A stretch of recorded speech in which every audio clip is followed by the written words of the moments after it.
আজকে আমরা একটা English news paper report reading করব, যেটা টাইমস অফ ইন্ডিয়া পেপার থেকে টাইমস নেশন পেজ থেকে নেওয়া হয়েছে আজকের ডেটে, অর্থাৎ 18 ডিসেম্বর 2022।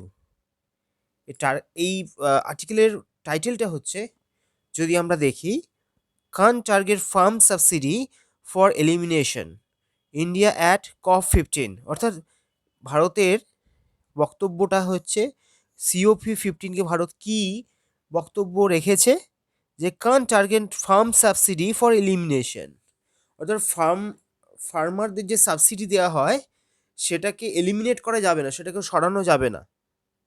আচ্ছা, এরপরে আমি যদি দেখতে পারি, যিনি রিপোর্টটা লিখেছেন তার ইমেল আইডি timesgroup.com, visha.mohan@timesgroup.com, এটা হচ্ছে তার ইমেল আইডি, যে রিপোর্টার তার ইমেল আইডি। আচ্ছা, এটা কোথাকার রিপোর্ট? এটা যেহেতু টাইমস নেশন পেজের, তাই সারা দেশের যে কোনো জায়গার রিপোর্ট এখানে দেওয়া হয়। এটা হচ্ছে নিউ দিল্লির রিপোর্ট। তাহলে কীভাবে লিখেছে? নিউ দিল্লি, এটাকে লিখেছে বোল্ডে, তারপর কোলন দিয়ে রিপোর্টটা শুরু করেছে। কি লিখেছে রিপোর্টে? Strongly defending it's policy on farm subsidies, India has made it clear that agriculture is a source of life and livelihood for millions in developing Nations, and there should be no attempt to target elimination of support to vulnerable sections of their population। অর্থাৎ এই পুরো সেন্টেন্সটা একটা বড় sentence, এর মানেটা বুঝতে হবে। Strongly defending it's policy on farm subsidies, অর্থাৎ ডিফেন্ড করা বা রক্ষা করা, সমর্থন করে, কোন পলিসিকে সমর্থন করেছে? It's policy on farm subsidies, farm সাবসিডির যে পলিসি সেটাকে সমর্থন করে।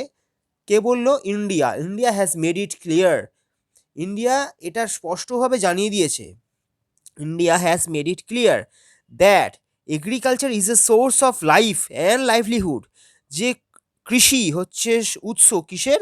লাইফ, জীবন, আর জীবিকার, জীবন আর জীবিকার উৎস কৃষি। ফর মিলিয়ন্স, অর্থাৎ মিলিয়ন্স মানে লক্ষ লক্ষ মানুষের, in developing nations, and there should be no attempt, দেশের ডেভেলপের জন্য এই কৃষি হলো ভারতের একটা একটা বিশেষ গুরুত্বপূর্ণ অংশ, এবং এখানে কোনো অ্যাটেম্পট বা কোনো প্রয়াস করা উচিতই নয় to target elimination of support. এই সাপোর্ট বা সমর্থন তাদের থেকে কখনোই তুলে নেওয়া উচিত নয়। কার থেকে? না, to vulnerable sections of their population.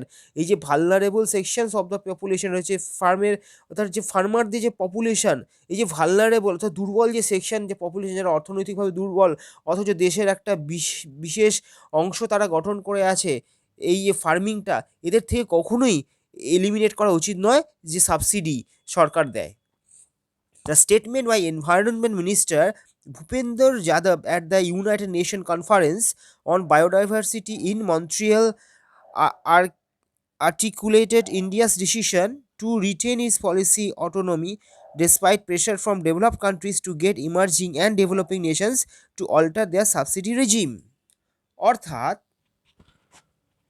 Union environment minister ভূপেন্দর Singh এই যে ইউনাইটেড নেশন কনফারেন্সে বায়োডাইভার্সিটি নিয়ে যে বক্তৃতা, তাতে এটা স্পষ্টভাবে জানিয়ে দিয়েছেন যে ভারতের এই যে স্বশাসন অটোনমি পলিসি, এটা যেটা, অর্থাৎ এই পলিসিটা কি না, এই ফার্মারদের সাবসিডি দেওয়া হবে, এটা কোনোভাবেই চেঞ্জ করা যাবে না। Despite pressure from develop countries, অর্থাৎ উন্নত দেশগুলো যদি যতই প্রেশার দিক না কেন, এটা কখনোই তাদের যে সাবসিডি রেজিম, এটাকে অল্টার বা চেঞ্জ করা যাবে না। ডিউরিং দ্য ক্লাইমেট, পরের প্যারাগ্রাফটা দেখব, during the climate Tux two, যখন ক্লাইমেট টক্সটা হয়েছে তখনও India had stood its ground on the use of coal, while stating in no uncertain terms that it was transitioning to green energy at a more rapid pace than many in the West।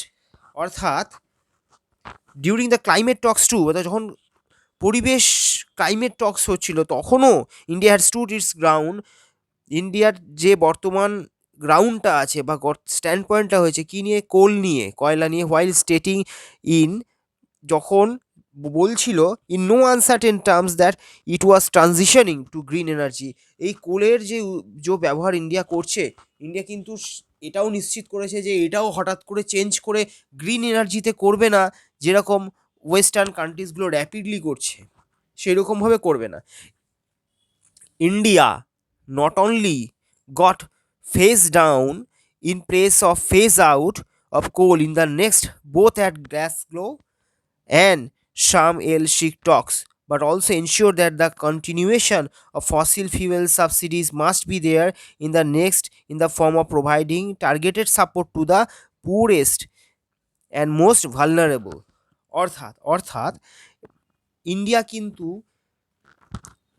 Phase down করবে অর্থাৎ কমাবে, কিন্তু কখনই পুরোপুরি কোলকে অর্থাৎ কয়লাকে out করে দেবে না বা সরিয়ে ফেলবে না।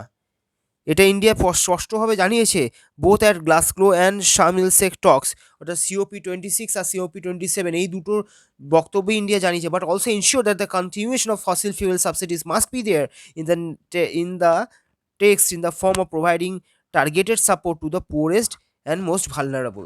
অর্থাৎ ফসিল ফিউয়েলের যে ইউসেজটা সেটাও ইন্ডিয়া কিন্তু রাখবে এই পুয়ারেস্ট আর ভালনারেবল সেকশনের মধ্যে। Such essential support for the farm sector to vulnerable sections cannot be called subsidies and targeted for elimination while they may be rationalized. অর্থাৎ এটা কে বললেন? এটা বললেন Yadav said late Friday while delivering the country's national statement at the 15th session of conference that is called COP15। অর্থাৎ কি বলেছেন আমাদের environment minister যাদবজি সেটা দেখে নেবো। বলেছে এই যে এসেনশিয়াল সাপোর্ট, এই যে ফার্ম সেক্টরকে এসেনশিয়াল সাপোর্ট দিচ্ছে ইন্ডিয়া টু ভালনারেবল সেকশনস, এই যে দুর্বল সেকশনস আছে ইন্ডিয়া অর্থাৎ যে ফার্মিং সেক্টর, এটা ক্যানট বি কল সাবসিডিজ, এটাকে সাবসিডি বলা যাবে না। টার্গেটেড ফর এলিমিনেশন, অর্থাৎ যখনই সাবসিডি কথাটা আসবে তখনই বলা হবে তুমি কেন এই সাবসিডিটা দিচ্ছ, এটাকে এলিমিনেট করে দাও। এটা সেইটাই বলেছেন আমাদের মিনিস্টার যে এটাকে সাবসিডি বলে এলিমিনেট করার জন্য কিন্তু বারবার এলিমিনেট করার কথা বলা যাবে না। He also rejected demands for agreeing to a regime on pesticides, arguing a numerical global target for pesticide reduction is unnecessary and must be left to countries to decide। অর্থাৎ তিনি এটাও বলেছেন এই যে ডিম্যান্ড করা হচ্ছিল COP15-এ, he also rejected demands for agreeing to a regime on pesticides, অর্থাৎ হঠাৎ করে পেস্টিসাইডসগুলোকে আমি এলিমিনেট করে দেবো, রিজেক্ট করে দেবো, এই ডিমান্ডটাও তিনি কী করেছেন না প্রোটেস্ট করেছেন, করে বলেছেন a numerical global target for pesticide reduction is unnecessary. অর্থাৎ এই যে অঙ্কনমূলক গ্লোবাল যে টার্গেট দেওয়া হয় যে পেস্টিসাইড রিডাকশনের জন্য সেটাও অপ্রয়োজনীয় and must be left to countries to decide. অর্থাৎ এটা কিন্তু প্রত্যেক দেশকে ইন্ডিভিজুয়ালি ডিসাইড করতে দেওয়া উচিত। Yadav's remarks cleared India's position at a time when some countries, especially the EU nations, are pitching for elimination of farm subsidies on the grounds that it is harmful to biodiversity as a key component of post-2020 global biodiversity framework expected to be finalized during the next 2 days of COP15। অর্থাৎ এই যে total sentence, এটা কিন্তু একটাই sentence, যথেষ্ট বড় sentence, এটাকে breakdown করতে হবে মানে এটা বোঝার জন্য। কি দিয়েছে? যাদবস রিমার্কস ক্লিয়ার্ড, অর্থাৎ যাদবজির রিমার্কসটা পরিষ্কার করে দিয়েছে ইন্ডিয়াস পজিশন, অর্থাৎ ইন্ডিয়ার যে stand point at a time, কোন সময়, ওয়েন সাম কান্ট্রিজ, যখন কোনো কিছু দেশ, স্পেশালি ইউ নেশন, অর্থাৎ ইউ নেশনসের দেশগুলো আর পিচিং, অর্থাৎ পিচ মানে কি চেঁচিয়ে বলা বা এক্সপ্রেস করা, কি বলছে for elimination of farm subsidies, যখন ইউ নেশনসগুলো বলছে যে তোমরা ফার্ম সাবসিডিগুলোকে সরিয়ে দাও, এই সহায়তাগুলোকে সরিয়ে দাও অন দ্য গ্রাউন্ডস, কি গ্রাউন্ডে বলছে that it is harmful for biodiversity as a key component of পোস্ট-2020 গ্লোবাল বায়োডাইভার্সিটি ফ্রেমওয়ার্ক।